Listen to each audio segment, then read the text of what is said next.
W imię Ojca i Syna i Ducha Świętego. Amen. Drogie braty i siostry, ja serdecznie witam wszystkich Was zebranych u Mińskiej Katedry imienia Świętejszej Panny Maryi, a tak samo wszystkich tych, kto єднається з нами, дякуючи онлайн-трансляції. Сьогодні ми розпочинаємо гетія адвентової реколекції. Реколекція – це звичайна практика католицького костюла, і вони збирають шмат людей. На жаль, у цьому році з обставин пандемії коронавірусу ми маємо тяжкості з проведенням цих реколекцій. Тому вони відбуваються у онлайн-форматі. Ці можуть скористатися ті, хто фізично знаходиться у катедрі, так само ті, хто саджиться ними і єднається разом з нами, дякуючи непосередній трансляції. Ці трансляції можна буде так само і на нашому порталі, який ви поглядите пізніше. Я дякую księdzu proboszczu katedry, księdzu kanoniku Antoniu Klimontowiczu za tę inicjatywę. On zaproponował mnie u takiej informacji провести takie adwentowe mini-rekolekcje, bo будуть тільки 4 конференції. Я фізично не можу з вами бути. Знаходжуся тепер у Соколці, парафії Святого Антонія. Для мене це вельми важливо бути в цій парафії, бо історія цієї парафії вельми цікава. Коли будувався костюл у Соколці, він повинен був називатися костюлом Унібущаці Найсвятейшої Панни Марії. Але під час будови цього костюлу змінився пробощ. І пробощем став вікарій з Адельська, з моєї родної парафії. А відомо, що в Адельську культ Святого Антонія вельми великий, він вельми значний. Навіть до сьогоднішнього дня урочистость Святого Антонія не переноситься на інший день, не переноситься на неділю чи на суботу, але завжди означається 13 червня. І новий пробощ приїхав у Соколку з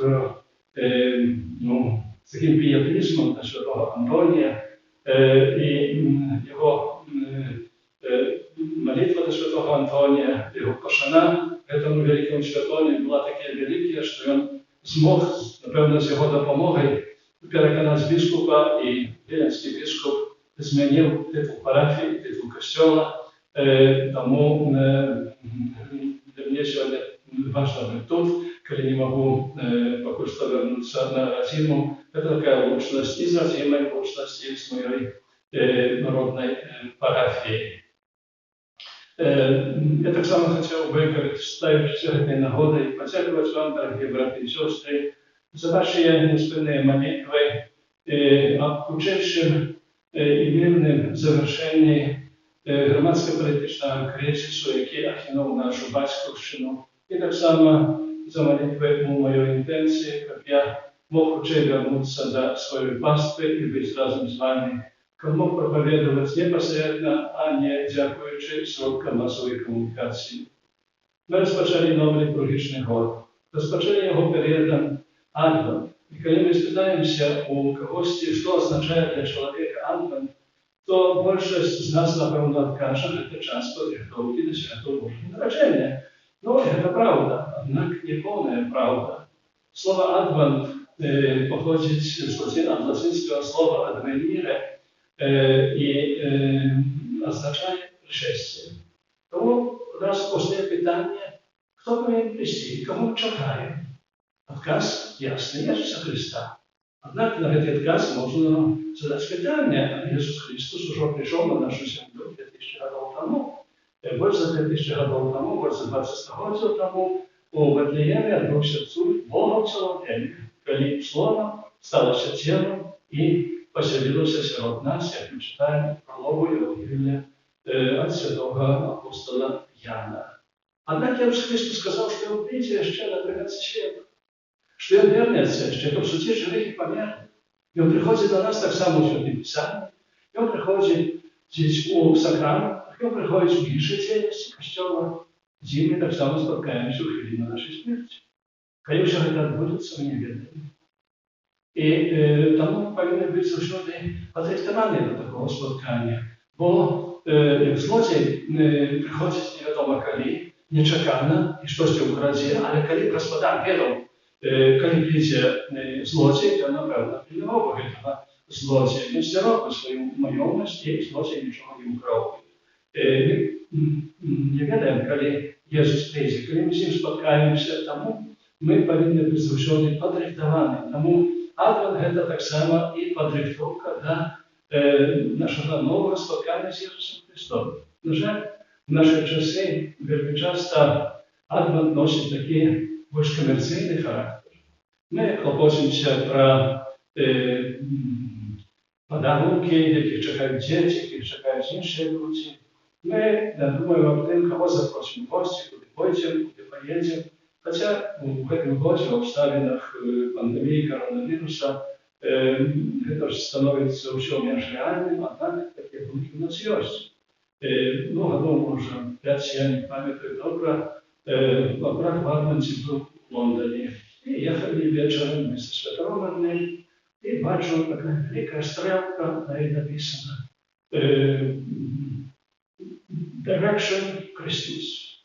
Накірунак Божае нараджэнне. Я кажу, я гэта святар, о, як Божа. О, напэўна, там нейкая святыня, і так далее. Кажа, ніяка не святыня, гэта супермаркет. Просто туды закликаюць людзей, каб рабіць бізнес, каб людзі купляли патрэбныя, можа, не патрэбныя рэчы, і так далее. На самой справе, он павінен носіць больш духовны характер, а не гэты камерцыйны. І для таго, каб гэты духовны характер дамінаваў падчас гэтага літургічнага перыяду Адвента, касцёл арганізуе і рэкалекцыі.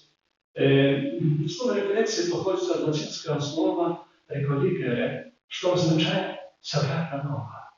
Стать таким, яким нас створил Бог, закликая нас в костел. А Бог нас створил по своему образу, подобенству. Wiadomo, что первородный грех нарушил нашу природу. И наша природа схильна до греху. И, наверное, легко поддается разным спокусам, і нам цяжка трымацца, супрацьстаяць гэтым спакусам, і ў выніку чаго мы чынім грэх. Аднак у сакрамента Хрусту мы сталі святынямі Святого Духа, і павінны імі быць, і зноў гэты грэх перашкаджае нам. Зноў тое, што мы прымаем грэх, што мы чынім грэх, што мы паддаёмся спакусам, замест святыні Святого Духа через нас святыню знову Духа. І реколекція гэта дапамагае нам вярнуцца в гэты стан святыні Святого Духа, якімі мы павінны быць. Гэта адбываецца падчас гэтых духовных практыкаванняў, якія называюцца реколекцыямі. А так, напэўна, адзін з нас можа сказаць, ведаеце, як бы сказаць, у меня ўсё ў парадку, што там, я нічога тут не бачу такого, што я павінен быў папраўляць. У меня жыццё ўсё нармальнае. Але, дарагія браты і сёстры, мы маем аўтамабіль. Гэты аўтамабіль вельмі справны, вельмі добра ездзіць. Мы не маем ніякіх прэтэнзій. Аднак, паводле закону, дзяржаўнага закону, мы павінны час ад часу праходзіць тэхнічны агляд гэтага аўтамабіля. Бо можна выдаецца, што ўсё добра, а мы не бачым нейкай праблемы, якая павінна быць адкрыта падчас гэтага тэхнічнага агляду аўтамабіля нашага. Можа, наше здароўе таксама вельмі добрае. Мы не адчуваем нічога дрэннага з сабою. Аднак лекары кажуць нам, просяць нас таксама праходзіць медычны агляд, здаць аналізы. Мы павінны ведаць, лекар, які нас лечыць, які апякуецца нами, ён павінен ведаць, які ў нас ціск. Ён павінен ведаць, які ў нас холестерол. Ён павінен ведаць, колькі ў нас цукру, і так далей. Бо па гэтых аналізах ён можа сказаць, ці мы сапраўды здаровыя, ці не. Можа, мы адчуваем сябе здаровымі, а на самай справе, мы ўжо гнілыя. Внутрі толькі яшчэ не адчуваем, а потым прыходзіць нечаканая бяда. Нечаканая бяда. Нехта захварэў такой хваробай, якой ўжо не можа вылечыцца. Тое самае трэба перанесці на духовную сферу нашага жыцця. Мы не адчуваем, можа, штосьці плохого, што мы учынілі в гэтым жыцці. Можа, нам выдаецца ўсё добра, але на самай справе гэта ўсё не так. Тому рефлексія заохочують нас, дають нам эту магчимасць, каб мы могли поглядзець на сябе, поглядзець, якім духовным жыццём мы живем, каб даць адказ на якім пункце нашага духовнага шляху мы знаходзімся. Ці мы ідзем тым шляхам, які вызначыў Бог, ці мы ідзем тым шляхам, які вызначае нам Касцёл, а можа мы ўжо адхіліліся. Калі мы кіравалі машинамі, калі мы вели аўтамабілем, карысталіся з мапаў, з картаў, сёння ўжо мала хто з гэтага карыстаецца, люди карыстаюцца з GPS.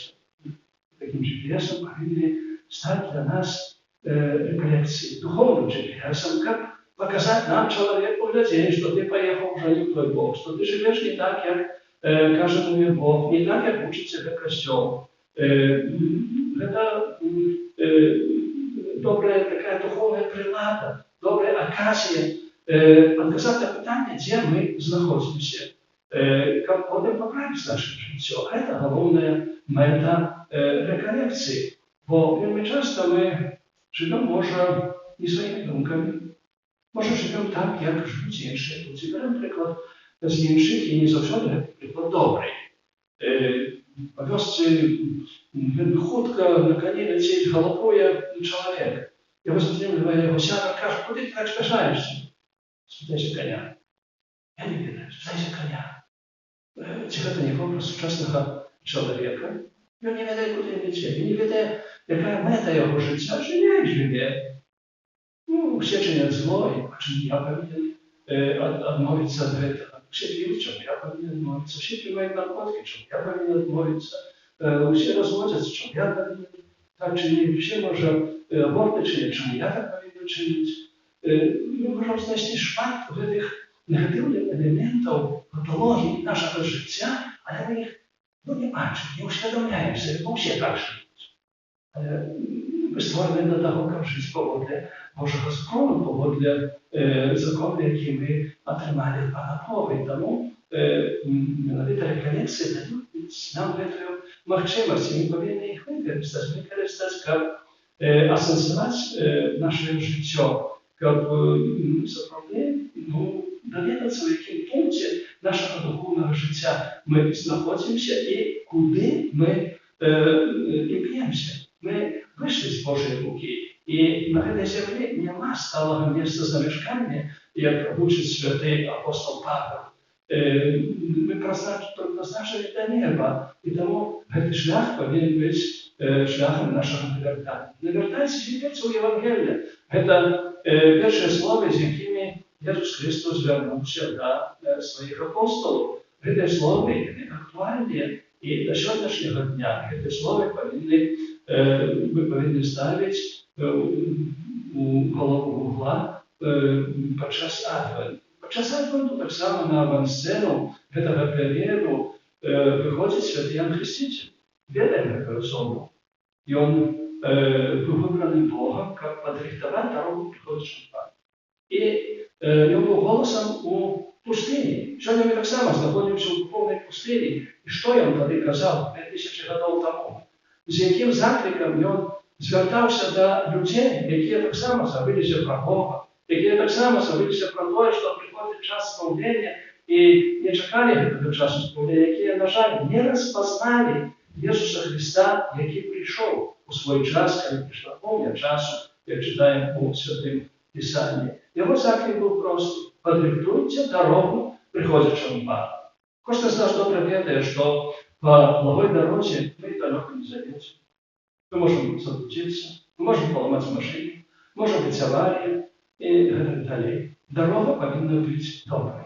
И так само для Иисуса Христа дорога в наше сердце повинна быть отчинена. Никто из нас, кроме нас, этого не учинить. Мы только можем это учинить. Никто з нас не може сподіватися на то, що хтось інший допоможе нам. Допоможе, може молитвою, але этой дороги, окромя нас, не очистить. Таке такое, що